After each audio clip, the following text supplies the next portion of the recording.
Hello friend, hashtag electrical MCQ में आपका स्वागत है। आज के इस वीडियो में मैं लाया हूँ एक इलेक्ट्रिकल ट्रिक जो कि आने वाले जितने भी जेईई एग्ज़ाम होंगे उसके लिए महत्वपूर्ण होंगे।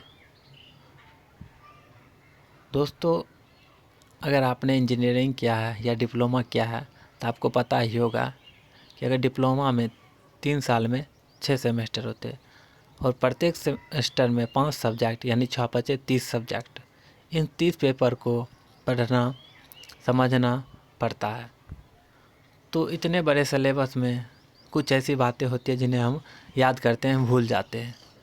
तो इस समस्या का समाधान करने के लिए मैं आपके लिए एक ट्रिक लाया हूँ जो कि बहुत ही सिंपल सा ट्रिक है। बस आपको एक बार देखना है, उसके बाद आप इसे कभी नहीं भूलेंगे।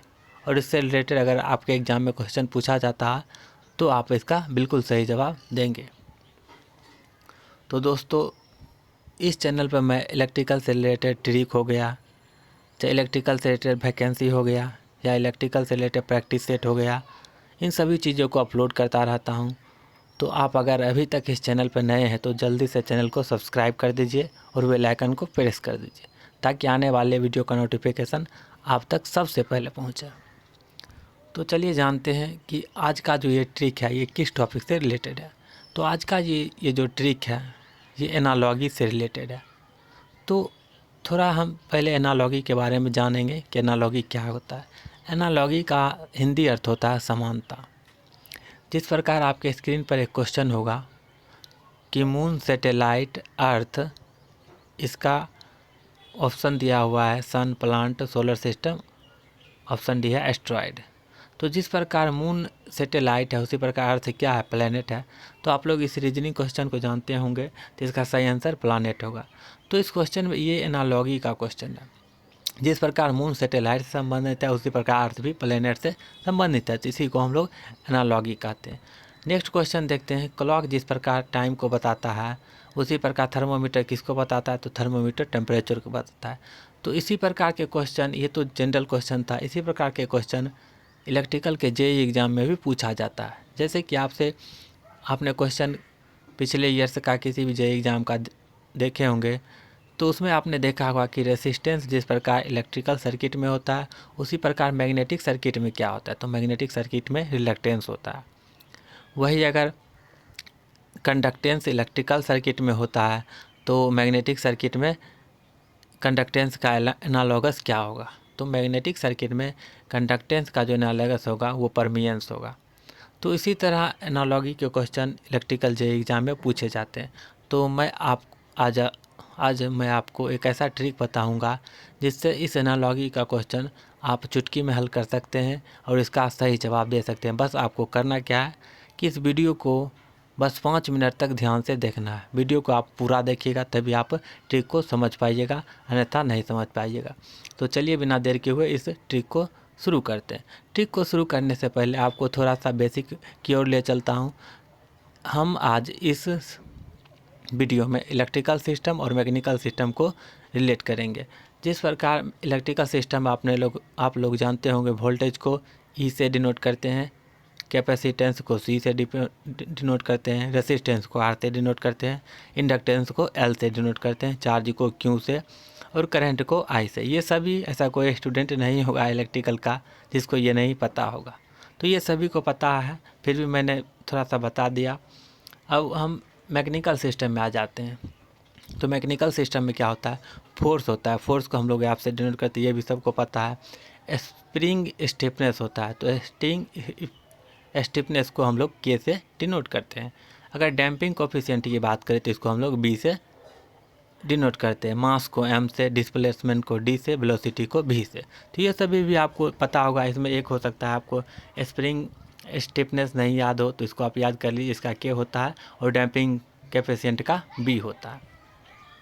तो चलिए अब मैं बताऊंगा कि ये ट्रिक क्या है। तो इस ट्रिक को जानने के लिए हम लोग पहले ये बेसिक याद होना चाहिए कि इसको हम किससे डिनोट करते हैं। तो ये बेसिक आप लोगों को याद ही होगा। तो चलिए शुरू करते हैं। इस कहानी को आपको ध्यान से सुनना है, उसके बाद आप इससे रिलेटेड क्वेश्चन को आसानी से हल कर लेंगे।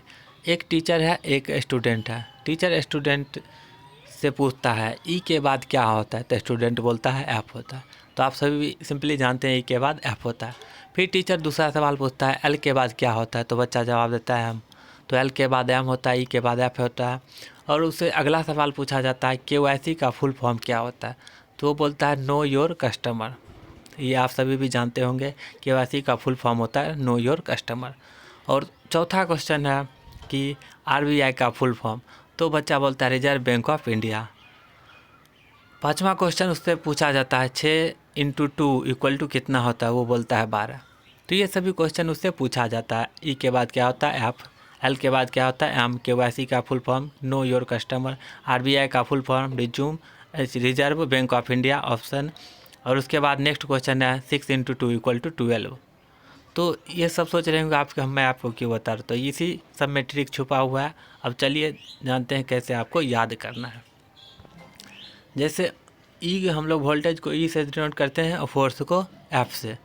तो वोल्टेज को ई से, फोर्स को एफ से, यानी कि ई के बाद क्या होता है एफ, यानी वोल्टेज का फोर्स हो जाएगा। आप सिंपली इसे याद रख सकते हैं कि ई के बाद एफ होता है, ई यानी वोल्टेज का होता है और एफ फोर्स का होता है। यानी ई का जो होगा एफ होगा, यानी वोल्टेज का जो एनालॉगस होगा वो फोर्स होगा। तो सिंपली आप याद रख सकते हैं वोल्टेज का फोर्स होगा। अब एल के बाद क्या होता है एम होता है। तो एल का इंडक्टेंस होता है, एम का मास होता है। तो इंडक्टेंस का जो एनालॉगस होगा वो मास होगा। तो आपको समझ में आ रहा होगा कि एल के बाद एम होता है, यानी इंडक्टेंस का जो होगा मास होगा। तो ई के बाद एफ होता है, यानी ई क्या होता है वोल्टेज का होगा फोर्स। चलिए अब अगले ट्रिक की ओर चलते हैं। अगला क्वेश्चन उससे पूछा गया था KYC, तो नो योर कस्टमर। KYC के आपको ऐसा साउंड आ रहा होगा KYC। तो के जो होता है आपने यहाँ पे देखा होगा, के जो होता है वो स्प्रिंग स्टिफनेस होता है। तो स्प्रिंग स्टिफनेस का हो जाता है 1/c, यानी KC, यानी के का 1/c, के का 1/c, यानी स्प्रिंग स्टिफनेस का 1/ कैपेसिटेंस होता है। फिर से एक बार मैं रिपीट कर रहा हूँ, ई के बाद एफ होता है, ई होता है वोल्टेज का और एफ होता है फोर्स का। तो वोल्टेज का फोर्स हो जाएगा। एल के बाद एम होता है, यानी इंडक्टेंस का हो जाएगा मास।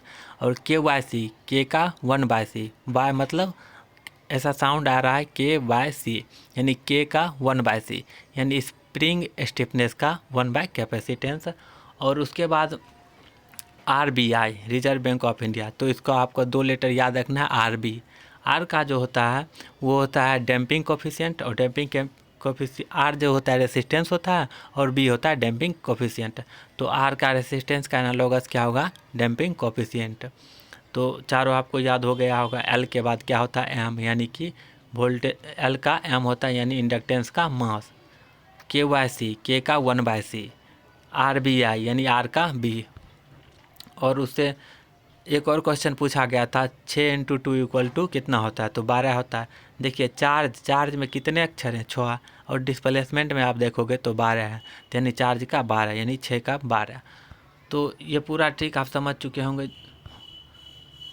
और एक और क्वेश्चन उससे लास्ट में पूछा जाता है, क्या तुमने करंट को देखा है, तो बच्चा डर के भाग जाता है। तो भाग जाता है तो उसमें वेलोसिटी आ जाता है, यानी करंट का वेलोसिटी। तो आप इसे समझ गए होंगे आसानी से। तो चलिए एक बार मैं फिर रिपीट कर देता हूँ। ई के बाद एफ होता है, तो ई होता है वोल्टेज का हो जाएगा फोर्स, कैपेसिटेंस सी। और एक उससे पूछा गया था एल के बाद क्या होता है, तो एल के बाद एम होता है, यानी एल इंडक्टेंस होता है, इंडक्टेंस का मास होता है। एक उससे पूछा गया था KYC का फुल फॉर्म, यानी के का हो जाएगा 1/c, के का हो जाएगा 1/c, यानी स्प्रिंग स्टिफनेस का हो जाएगा 1/ कैपेसिटेंस। उसके बाद एक और पूछा गया था RBI। तो RBI में आपको आर और बी याद रखना है। तो रेसिस्टेंस का हो जाएगा डैम्पिंग कोफिशिएंट।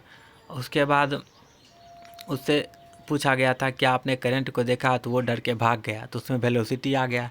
तो करंट के बारे में पूछा गया, तो उसमें वेलोसिटी आ गया। तो वेलोसिटी कब आया, जब उसके करंट के बारे में पूछा गया। तो करंट का वेलोसिटी हो जाएगा। एल के बाद एम होता है, यानी इंडक्टेंस का मास होगा। ई के बाद एफ होता है, यानी वोल्टेज के बाद फोर्स होगा। KYC यानी के का 1/c होगा, के का 1/c, यानी स्टिफनेस का 1/c। अब आर बी, तो आर का बी यानी रेसिस्टेंस का डैम्पिंग कोफिशिएंट, और 6 × 2 = 12 होता है। तो चार्ज में आप देख सकते हैं 6 लेटर है और डिस्प्लेसमेंट में 12 लेटर है, तो चार्ज का डिस्प्लेसमेंट होगा। तो आशा करता हूँ कि ये क्वेश्चन, ये सभी जो एनालॉजी के प्रश्न आपको याद हो गए होंगे।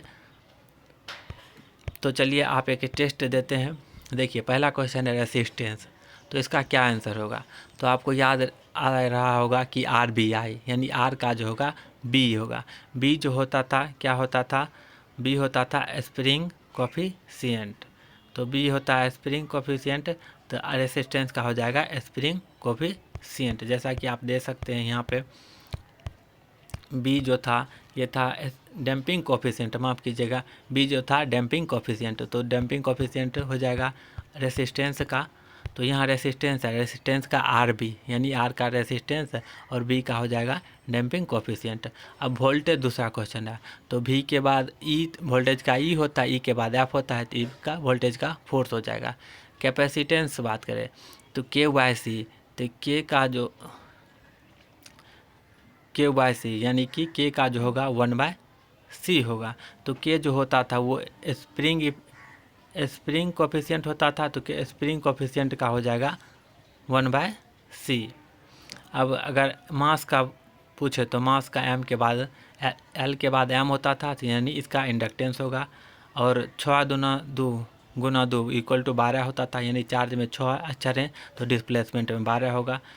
तो उसको जब करंट के बारे में पूछा गया तो भाग गया, यानी करंट का वेलोसिटी हो जाएगा।